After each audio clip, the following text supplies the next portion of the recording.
इससे कि पहले हम आज की क्लास स्टार्ट करें, मुझे एक बात डिस्कस करनी है आप सभी के साथ।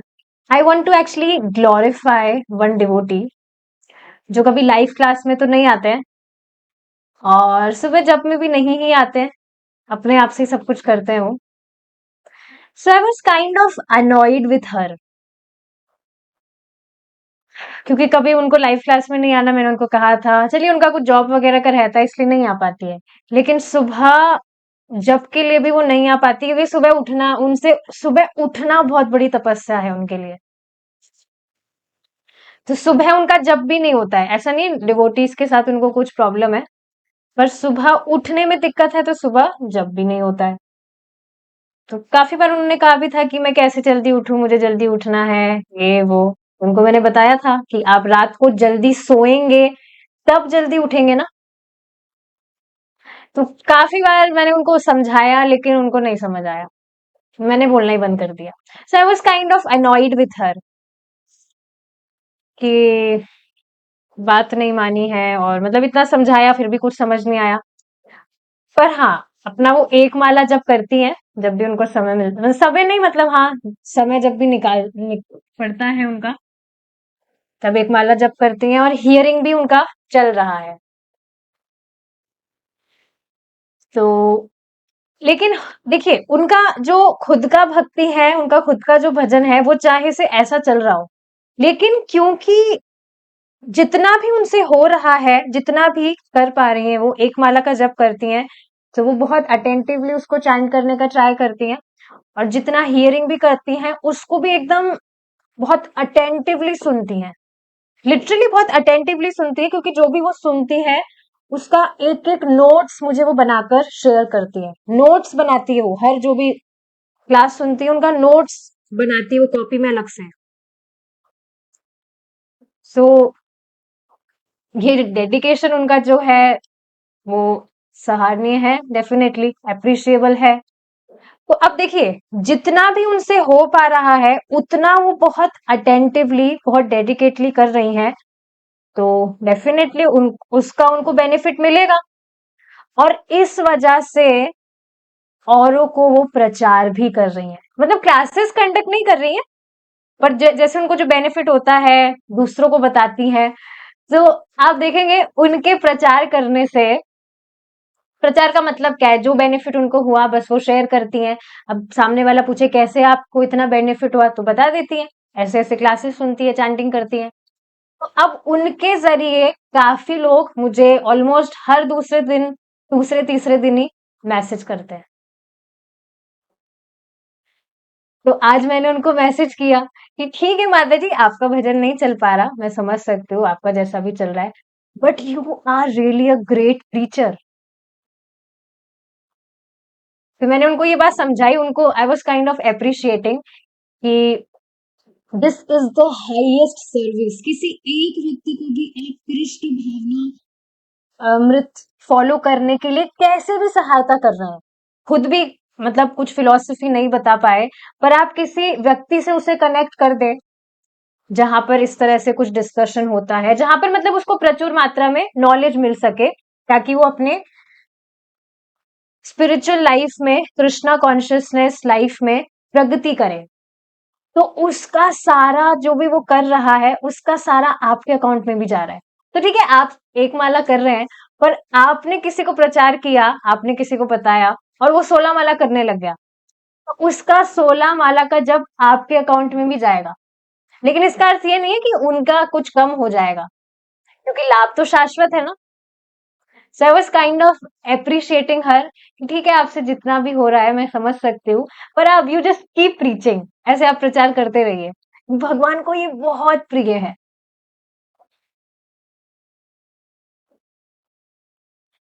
तो देखिए ये बात तो हम सुनते ही है ना, सबका जो लेवल है वो अलग अलग होता है। अब किसी व्यक्ति के लिए कुछ फॉलो करना बहुत सहज होता है, किसी के लिए डिफिकल्ट होता है, पर मैं बस ये एक क्वालिटी देख पा रही थी जो कि बहुत अच्छी है, प्रीचिंग। तो देखिए यहाँ पर मैं समझाना क्या चाह रही हूँ, कोई भी व्यक्ति जिस भी मात्रा में भक्ति कर रहा है, डेफिनेटली अगर अटेंटिवली अनअटेंटिवली भी भगवान का नाम जप कर रहा है या कुछ भी सेवा कर रहा है, उसका लाभ भी उसे मिलेगा। लेकिन अटेंटिवली, बहुत ध्यान पूर्वक, डेडिकेटली इस तरह से कोई व्यक्ति अपना मन कृष्ण में लगा रहा है। अब वो माता जी इस तरह से क्लासेस सुन रही हैं, नोट्स बना रही हैं, तो बहुत अच्छे से अपना मन लगा रही है ना कृष्ण में, और भगवान तो ये बात नोटिस करते ही है। तो इस वजह से जो बेनिफिट उनको हो रहा है, शी इज काइंड ऑफ एंथूज्ड, तभी तो इस वजह से दूसरों को बता पा रही है। तो ये बहुत ही इंपॉर्टेंट चीज है समझने वाली, कि जब हम खुद बहुत अच्छे से भक्ति करते हैं, तब ही हमें प्रेरणा मिलती है कि हम दूसरों के लिए इंस्पिरेशन बने। अब खुद हम ढीला ढाला भजन कर रहे हैं, हमें खुद को ही प्रेरणा की जरूरत है कि कोई हमें कुछ बूस्ट दे, तो हम खुद कहाँ से किसी को बता पाएंगे। तो ये बहुत इंपॉर्टेंट है कि हम ऐसे भक्तों के संग में भक्ति करें जो खुद बहुत उत्साहित है भक्ति करने के लिए। बहुत सुंदर बात प्रभु जी ने बताई थी कि जो भी भक्त इस तरह से साथ में आते हैं श्रवण करने के लिए, क्या इंटेंशन है उनका, कि वह स्वयं भगवान कृष्ण का प्रेम प्राप्त करना चाहते हैं, इस वजह से तो इस तरह से प्रतिदिन साधना कर रहे हैं। कोई भी इस वजह से नहीं आ रहा है कि हमें कुछ पैसा मिल जाए, हमें कुछ फेम मिल जाए, ये जो भी मटेरियलिस्टिक चीजें हैं, इसके लिए कोई इस तरह से नियमित रूप से बस आए ही जा रहा है, एक दिन भी चीट डे नहीं कर रहा है, तो उसका इंटेंशन, ये जो भी भौतिकतावादी चीजें, वो तो हो ही नहीं सकता है। और जब इस तरह के ग्रुप में, मतलब सब भक्तों के बीच में, जो जिनका ऐसा इंटेंशन है कि भगवान की प्रसन्नता के लिए हमें भक्ति करनी है, तो कोई नया व्यक्ति भी आता है तो फिर वो भी बहुत अच्छे से भक्ति कर पाएगा। उसको शुरू से ही मालूम चलेगा कि हाँ, हम भक्ति कर रहे हैं ताकि उससे भगवान कृष्ण प्रसन्न हो। No duplicity at all.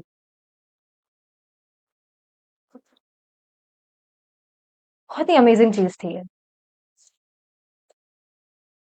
तो ठीक है, इसी से हम कंटिन्यू करेंगे हमारा डिस्कशन जहां पर हमने छोड़ा था।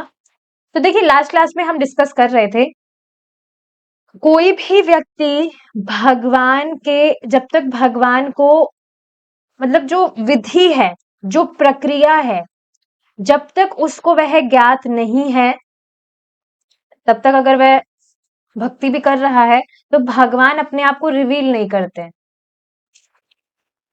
यही बात प्रभुपाद जी ने बताई थी।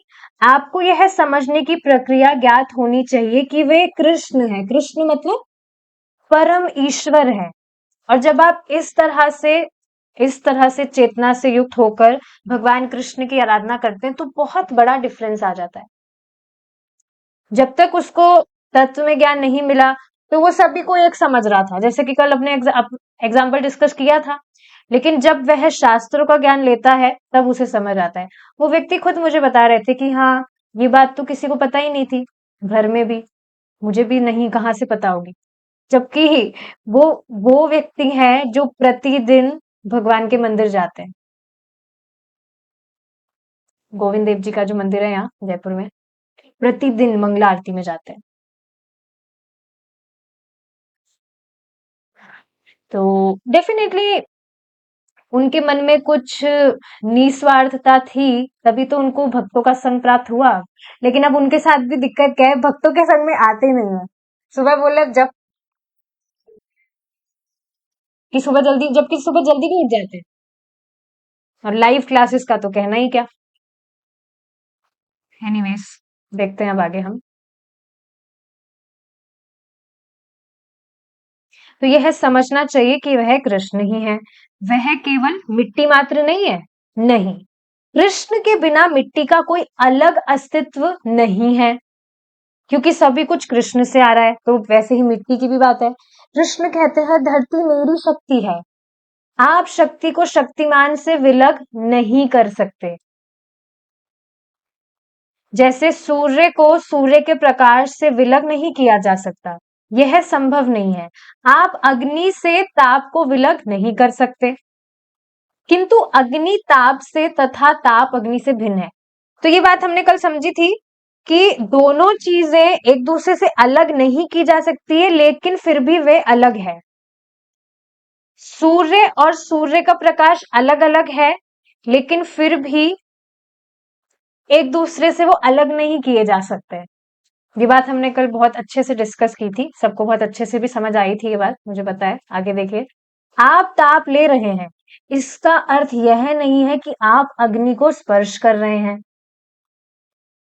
ताप विकीर्ण विकीर्ण करने पर भी अग्नि अपना अस्तित्व बनाए रखता है। Now what does that mean? विकीर्ण का अर्थ होता है रेडिएंट, मतलब जो ताप है, जो अग्नि है, वह ताप दे रही है। आग जलाते हैं, क्या बोलते हैं उसको, बॉनफायर वगैरह, आग जली हुई है, या गैस की बात कर लीजिए, गैस पर आग जलाते हैं तो वो अग्नि जल रही है, अब उसमें ताप है। ये बहुत सूक्ष्म पॉइंट है समझने वाला। अग्नि ताप दे रहा है, तो अग्नि अपना ताप विकीर्ण मतलब फैलाने के बाद में भी ऐसा नहीं है कि उसका खुद का अग्नि का जो अस्तित्व है वह समाप्त हो जाता है। समझ रहे हैं ये बात आप?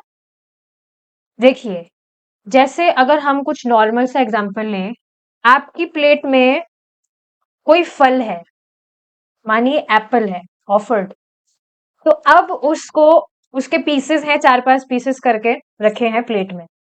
अब सबको आप एक एक दे रहे हैं, उसमें से एप्पल प्रसाद के रूप में एक एक पीस दे रहे हैं सबको।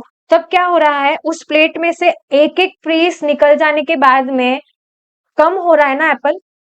ऐसा तो नहीं है ना कि आप देते भी जा रहे हैं और उसमें कभी खत्म ही नहीं हो रहा है। तो ये एग्जाम्पल यहाँ पर, इस एग्जाम्पल से समझ आया होगा कि ये एग्जाम्पल, ये जो अग्नि वाला है उस पर लागू नहीं होगा। अग्नि अपना ताप दे रही है, लेकिन ताप देने के बाद में भी ऐसा नहीं है कि अग्नि का अस्तित्व खत्म हो रहा है। जैसे एप्पल बांटने के बाद में एप्पल अब खत्म हो गया प्लेट में से, तो उसी तरह से, इसी तरह यद्यपि अपनी विभिन्न शक्तियों के द्वारा कृष्ण प्रत्येक वस्तु का निर्माण कर रहे हैं, वे कृष्ण ही रहते हैं। मतलब भगवान कृष्ण अपनी बहुत सारी शक्तियों से बहुत सारी वस्तुओं का निर्माण कर रहे हैं। भगवान के बहुत सारे इनकारनेशंस हैं, कितने सारे अवतार हैं। उसके अलावा भगवान के असीमित अंश हैं, जीवात्माएं। लेकिन इसका अर्थ ये नहीं कि भगवान अपने आप को इस तरह से विस्तारित कर रहे हैं तो भगवान कम हो रहे हैं। ये बात यहां समझाई जा रही है, वे पूर्ण कृष्ण ही हैं। भगवान अपनी शक्तियों को विस्तार कर रहे हैं, लेकिन उसके बाद में भी ऐसा नहीं कि भगवान कम हो रहे हैं, वे कृष्ण ही रहते हैं। मायावादी दार्शनिक समझते हैं कि यदि कृष्ण सब कुछ है, तब कृष्ण का अलग स्वरूप समाप्त हो जाता है। तो कृष्ण ठीक है, भगवान है, या भगवान भगवान है, कृष्ण नहीं बोल रहे वो। अब भगवान अपने आप को इस तरह से विभिन्न शक्तियों में विस्तार करे हैं, तो भगवान तो कम हो गए ना, कम हो गए होंगे, और इस वजह से अब भगवान का खुद का जो ओरिजिनल स्वरूप है वो खत्म हो गया। ये भौतिकतावादी विचार है, जो भौतिक, अभी हमने एग्जाम्पल लिया एप्पल वाला, या कुछ भी वस्तु प्लेट में रखी है, आप बांटेंगे तो वो कम ही होगी, लेकिन ये बात भगवान पर लागू नहीं होती है। उदाहरण के लिए थोड़ा थोड़ा करके इस दूध का पान करने से जब यह समाप्त हो जाता है, तब और दूध नहीं रहता है, वह मेरे उदर में चला जाता है। कृष्ण इसके समान नहीं है। अब यहाँ पे प्रभुपाद जी ने दूध का एग्जाम्पल लिया, दूध हम पीते जा रहे हैं, तो ऐसा नहीं कि वो उसमें खत्म ही नहीं हो रहा है दूध, जैसे जैसे पीते जाएंगे खत्म होगा वो। लेकिन ये भगवान कृष्ण पर ये बात लागू नहीं होती है। क्यों? क्योंकि भगवान कृष्ण तो शाश्वत है, और शाश्वत का अर्थ क्या है? इनफाइनाइट। तो इनफाइनाइट, असीमित में से आप कितना ही निकाले जाइए, वो असीमित ही रहेगा, कभी खत्म नहीं होने वाला है। वस्तु की बात की जा रही, वे सर्वशक्तिमान है, हम सतत रूप से उनकी शक्ति का उपयोग कर रहे हैं, फिर भी वे उपस्थित हैं। ऐसा नहीं है कि सैकड़ों संतानों को उत्पन्न करने के कारण वह समाप्त हो गया है। जैसे कोई व्यक्ति है, ऐसा तो पॉसिबल नहीं है। तो आप देखिए ना, सामान्यतः अभी अ, कोई भी व्यक्ति है या कोई भी जीव है, वो संतान उत्पन्न करता है। कोई भी जीव हो सकता है। तो ऐसा नहीं है ना कि संतान उत्पन्न होने के बाद में खुद का उसका अस्तित्व ही खत्म हो गया हो। इसी भांति अपनी असंख्य संतानें होने पर भी भगवान अथवा कृष्ण का अस्तित्व बना रहता है। पूर्णस्य पूर्णमादाय पूर्णमेवावशिष्यते, क्योंकि वे परिपूर्ण है। परिपूर्ण मीन्स एब्सोल्यूट ट्रुथ, शाश्वत है भगवान, असीमित है। यद्यपि इतनी अधिक पूर्ण इकाइयां उनसे निकलती है, तथापि वे पूर्ण ही शेष रहते हैं, कुछ भी घटता नहीं है। यह कृष्ण भावनामृत है। समझ रहे कृष्ण भावनामृत कैसे है? जो इस बात को समझ गया हो। समझ में भी नहीं आ रही हो तो एज इट इज उसने एक्सेप्ट कर लिया हो। जैसे मैं इस पर एक मतलब विचार आया था मेरे दिमाग में, मैं सोच रही थी जब प्रभु जी की क्लासेस सुन रही थी, कल की बात है या परसों की बात है, तो प्रभु जी बता रहे थे कि भगवान कृष्ण बहुत आतुर हैं हर एक जीव को अपने पास लाने के लिए। तो ये सब सभी जानते ही हैं कि भगवान सभी जीवों से प्रेम करते हैं क्योंकि सभी भगवान के अंश हैं। तो मेरे दिमाग में थॉट आया कि अच्छा, भगवान मतलब ये बात तो हम जानते ही हैं कि भगवान सभी जीवात्मा से बहुत प्रेम करते हैं क्योंकि हम उनके अंश हैं। तो भगवान चाहते हैं कि हम उनके पास लौट जाएं। लेकिन मैं मतलब ये मेरा थॉट था, सारे जो जीव है वो तो असीमित है ना। इस भौतिक जगत में भी असीमित जीवात्माएं हैं, ये समझनी चाहिए बात। असीमित है, ऐसे नहीं है लिमिटेड है। तो ये भौतिक जगत कभी भी खाली नहीं होने वाला है। तो मैं इस पर यही सोच रही थी कि भगवान तो फिर भगवान हमेशा ही इस तरह से विचार करते हैं, हर एक जीवात्मा उनके पास लौटे। तो ये असीमित चीज है तो ये तो हमेशा ही चलेगा, कभी खत्म नहीं होने वाली ये चीज। तो आप देख रहे हैं ना, हम हमारी लिमिटेड बुद्धि से ऐसे विचार करते हैं, तो बहुत ही एस्टोनिशिंग लगती है चीजें। भगवान स्वयं शाश्वत हैं, तो ये कोई बड़ी चीज तो नहीं है ना कि इस तरह से भगवान हर एक जीव के लिए बड़ी चीज मतलब ये कोई मतलब ऐसा कुछ पॉइंट नहीं है जिस पर विचार किया जाना चाहिए। भगवान स्वयं शाश्वत है, उनके अंश भी शाश्वत हैं, असीमित है। तो असीमित रूप से, शाश्वत रूप से भगवान हर एक जीवात्मा के लिए वेट करते हैं। हम खुद भी तो यहाँ शाश्वत रूप से है ना, इटर्नल टाइम से। चलिए मैं आप सबको कंफ्यूज नहीं करना चाहती, बस ये मेरा एक विचार था जो मैं इस तरह से सोच रही थी। ठीक है, बैक टू द पॉइंट कि भगवान परिपूर्ण है, यद्यपि इतनी अधिक पूर्ण इकाइयां उनसे निकलती है, तथापि वह पूर्ण ही शेष रहते हैं। यह कृष्ण भावनामृत है। कृष्ण का कभी अंत नहीं होता है। कृष्ण इतने शक्तिमान है, अतएव वे सर्व आकर्षक है। यह कृष्ण की शक्ति के प्रदर्शन का एक पक्ष है। इसी भांति उनकी अनंत शक्तियां हैं। ये जो भी अभी मिट्टी, धरती वगैरह की बात हो रही थी, ये तो भगवान की शक्ति के प्रदर्शन का बस एक पक्ष मात्र है। भगवान स्वयं अनंत है, उनकी शक्तियां भी अनंत है। तो इसी भांति उनकी अनंत शक्तियां हैं। कृष्ण की इस शक्ति का अध्ययन, इस अ, अध्ययन एक पक्ष मात्र है अथवा एक अंश का अध्ययन मात्र है। इस रीति से यदि आप कृष्ण का अध्ययन करते रहे, तब वह कृष्ण भावनामृत है। कौन सी रीति? कि भगवान कृष्ण शाश्वत है और भगवान कृष्ण की सभी शक्तियां भी अनंत है। भगवान स्वयं अनंत है, इनफाइनाइट। यह एक मिथ्या वस्तु नहीं है, हो सकता है, संभवतः, नहीं, पूर्ण रूप से यह है। और ये बात हमें शास्त्र से पता लगती है।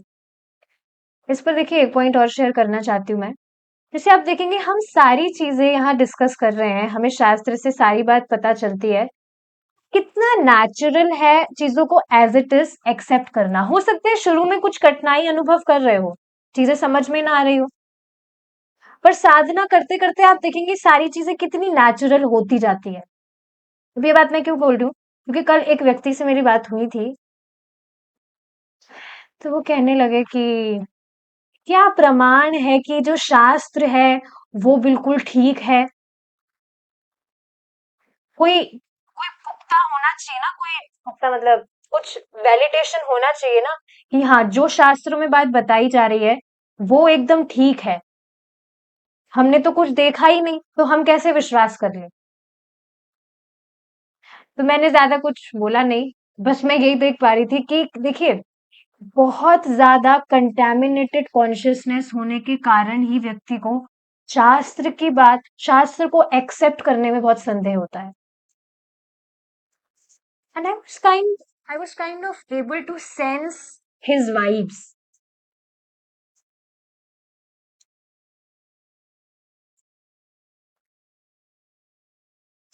ऐसे लोगों से बात नहीं करनी चाहिए ज्यादा नहीं तो फिर वही जो कल हमने शुरू में डिस्कस किया था, अगर हम ऐसे लोगों से कुछ भी डिस्कशन करते हैं तो अ, हमारी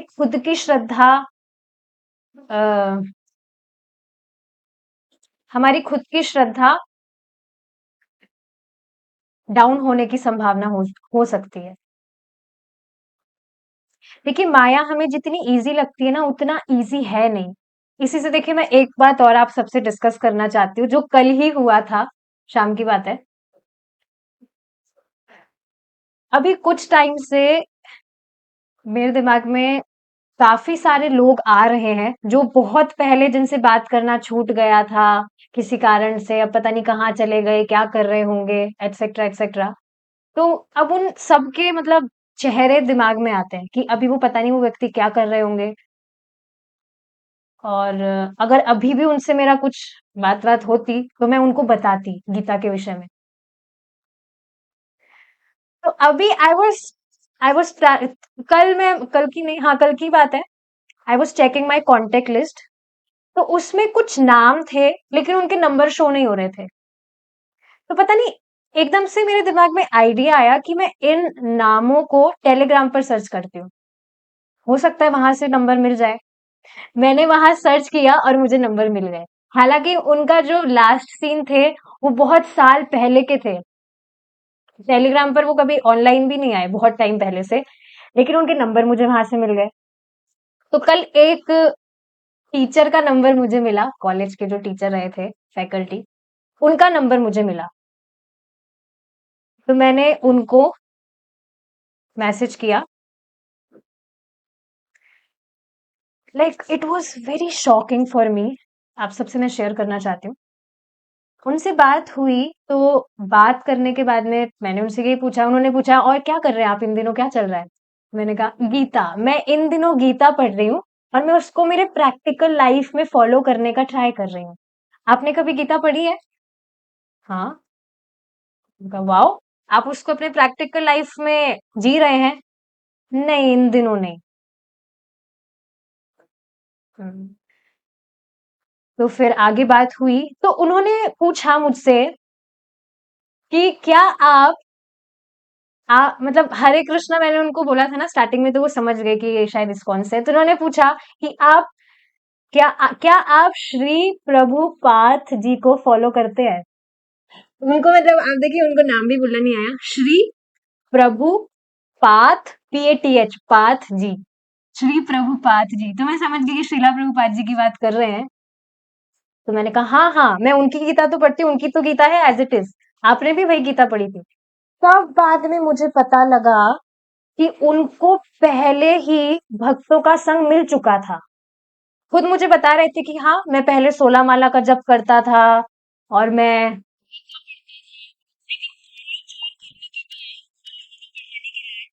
मेरा सब कुछ छूट गया। And it was really shocking for me. Shocking कैसे? क्योंकि देखिए, जो भी भक्त भक्ति कर रहा है उनका आचरण बिल्कुल अलग ही हो जाता है। ये बात आप समझ रहे? दूर से उसके आचरण से ही पता लग जाएगा कि ये भक्त है। उसने जैसे तिलक वगैरह भी ना लगा रखा हो, लेकिन फिर भी पता चल जाता है कि हाँ, ये भक्ति कर रहा है। चल जाता है पता, क्योंकि ज्यादातर उसकी बातों में कृष्ण होंगे। तो अब ये मेरे लिए सरप्राइजिंग क्यों था? क्योंकि जब भी मेरी उनसे बात हुई थी कॉलेज में, तो कभी भी भगवान के विषय में तो कुछ बात हुई नहीं। ठीक है, वो एक्सपेक्टेड है भी नहीं कि कॉलेज में कोई कृष्ण भावनामृत का ज्ञान दे, पर दे सकता है जो भक्त है, उसको किसी मजबूरी के कारण कुछ जॉब वगैरह करना हो। लेकिन अगर वो भक्ति कर रहा है, तो वो तो चाहेगा ना कि मैं औरों को भी बताऊं और भी भगवान के भक्त बने। पर आप देखेंगे, एक तो उनसे कभी कुछ बात हुई नहीं भगवान के विषय में, लेकिन उसके अलावा भी मुझे कहना नहीं चाहिए ये बात, पर मैं बताना चाहती हूँ क्योंकि मेरे लिए शॉकिंग कैसे था, क्योंकि उनका जो बिहेवियर था, that was like a wild animal. मैं ज्यादा खुलकर इसको नहीं बता रही हूँ, आप समझ सकते हैं। तो किसी व्यक्ति का जब इस तरह का व्यवहार है, तो मेरी रेंज में तो कभी आया ही नहीं कि उनको कृष्ण भावनामृत जैसी कुछ चीज पता भी होगी। ये बात मैं बताना चाह रही हूँ। आई was kind of shaken of yesterday कि इनको पहले से 16 माला का जब भी करते थे और सारी चीजें फॉलो करते थे, लेकिन इस तरह का इनका बर्ताव, इस वजह से कल रात को मुझे सोने में भी लेट हो गया था। मैं इस पर ही विचार किए जा रही थी, इस वजह से मुझे आज सुबह भी लेट हो गया था। पर मेरी गलती थी वो। पर बाद में मुझे ये चीज समझ आई। आप देख रहे हैं ना, अभी हमने जो बात डिस्कस की कि माया कितनी प्रबल है।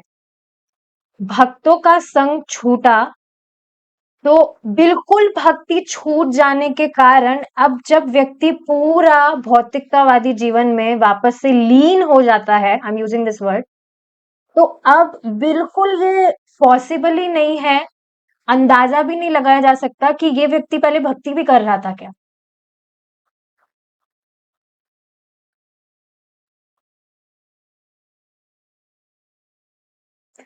तो देखिए, मेरी सभी भक्तों से ये रिक्वेस्ट है कि आप चाहे से कितने ही माया में चले जाए, कभी भी कुछ भी आपके साथ हो जाए, कभी भी आप भक्तों का संग मत छोड़िएगा। क्योंकि एक बार अगर भक्तों का संग छोड़ दिया, तो फिर माया आपको कहाँ ले जाएगी, वो खुद को पता भी नहीं चलेगा। और ऐसा ही कुछ उन व्यक्ति के साथ हुआ।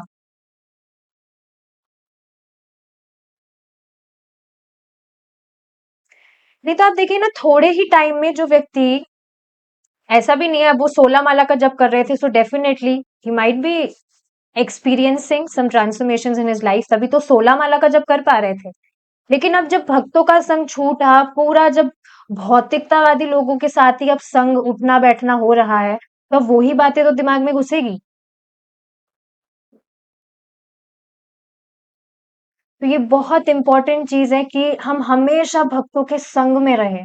काफी भक्तों को मैं देखती हूँ जो, ठीक है, भक्ति एक्सेप्ट करने के बाद में भी भक्तों के संग में नहीं है। फिजिकल संग की तो मैं बात भी नहीं कर रही हूँ, इस तरह से जैसे हम ऑनलाइन डिस्कस करते हैं, सुबह हम जब करते हैं साथ में, गीता भागवतम क्लास हम श्रवण करते हैं साथ में, उसकी बात यहाँ हो रही है। फिजिकल एसोसिएशन की तो बात ही नहीं हो रही है। लेकिन जो इस तरह से एसोसिएशन में नहीं रहते हैं, वो जिस तेजी से उनको प्रगति करना चाहिए वो नहीं कर पाते। उनका बिल्कुल शुरू में फिर भी थोड़ा वो, शुरू शुरू में ठीक है, थोड़ा रहता है, थोड़ा रहता है कि हम करेंगे करेंगे, लेकिन संग में ना होने के कारण, भक्तों का संग ना लेने के कारण, बस बहुत ढीला ढाला भजन चलता है। और फिर एक पॉइंट पे वो रुक ही जाता है पूरी तरह।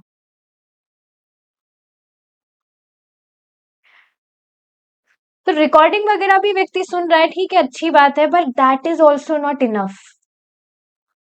भक्तों के संग में सुनना जरूरी है। तो ये पॉइंट था जो मुझे डिस्कस करना था कि माया कितनी प्रबल है।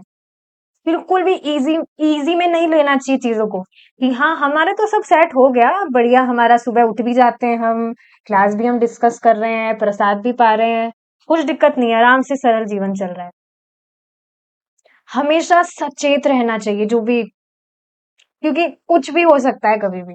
मैं ऐसा नहीं कह रही कोई भी भक्त माया में जाने वाला है, ऐसी कोई बात नहीं हो रही है। बस ये बात बताई जा रही है कि हम जिनके साथ भी उठते बैठते हैं, जैसी भी हम वार्ता करते हैं, उसका बहुत ज्यादा हमारे चित्त में फर्क पड़ता है। और इतना ज्यादा फर्क पड़ता है कि एक शुद्ध भक्त बनने की जगह एक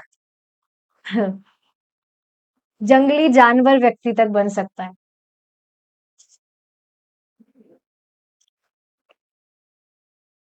ठीक है, कहाँ पर थे हम? तो हाँ, भगवान, ये जो मायावादी फिलॉसफी है, ये सब व्यर्थ की बातें हैं कि क्योंकि भगवान ने अपने आप को इतनी भगवान की शक्तियां विस्तारित हुई है तो भगवान कम हो गए, ऐसा नहीं है। भगवान शाश्वत है, अनंत है, भगवान की शक्तियां भी अनंत है, और भगवान हमेशा भगवान ही रहते हैं। यह एक मिथ्या वस्तु नहीं है। हो सकता है, संभवतः, नहीं, पूर्ण रूप से यह है। और क्या प्रमाण है? शास्त्र ही प्रमाण है। और फिर भी अगर आपको शास्त्र के प्रमाण पे कुछ कंफ्यूजन है तो आप इसको फॉलो करके देखिए। फिर फॉलो करने से जो जीवन में परिवर्तन आएगा तो अपने आप ही आप कन्विंस हो जाएंगे कि हाँ मैं एकदम सही मार्ग पे हूँ। और अध्ययन भी कभी समाप्त नहीं होता है। इसका क्या अर्थ है? हम भगवान के विषय में कितना ही जान ले, वह कभी भी पूरा नहीं हो सकता है।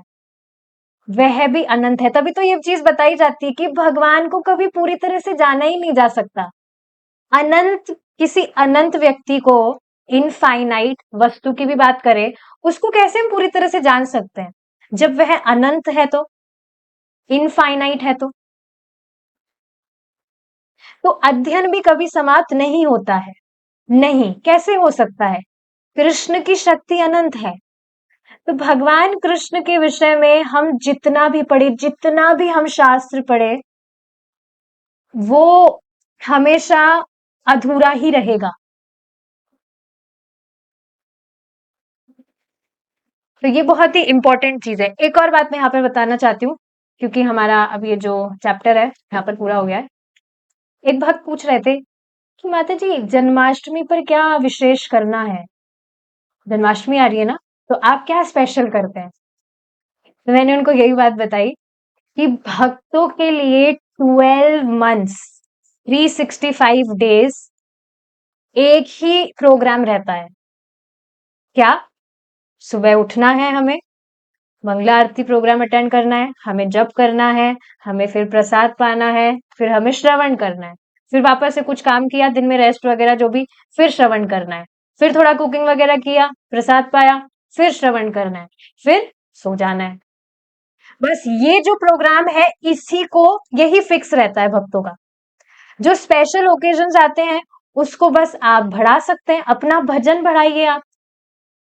स्पेशल ओकेजन्स पे एकादशी हुई, या जो भी अपीरियंस डिसअपीरियंस डेज आते हैं, जन्माष्टमी आ रही है, तो जो भक्त हैं वो उस समय मतलब वो जो दिन आते हैं, ये जो ओकेजन्स आते हैं उसमें और एक्स्ट्रा चांटिंग करते हैं, एक्स्ट्रा श्रवण करते हैं। तो स्पेशल स्पेशल क्या है? स्पेशल चीज तो हम डेली ही कर रहे हैं ना, जो भगवान को सबसे अधिक प्रिय है। भगवान को सबसे अधिक प्रिय है कि हम उनके नाम का जप करें, हम उनकी कथा का श्रवण करें, उनके विषय में हम श्रवण करें।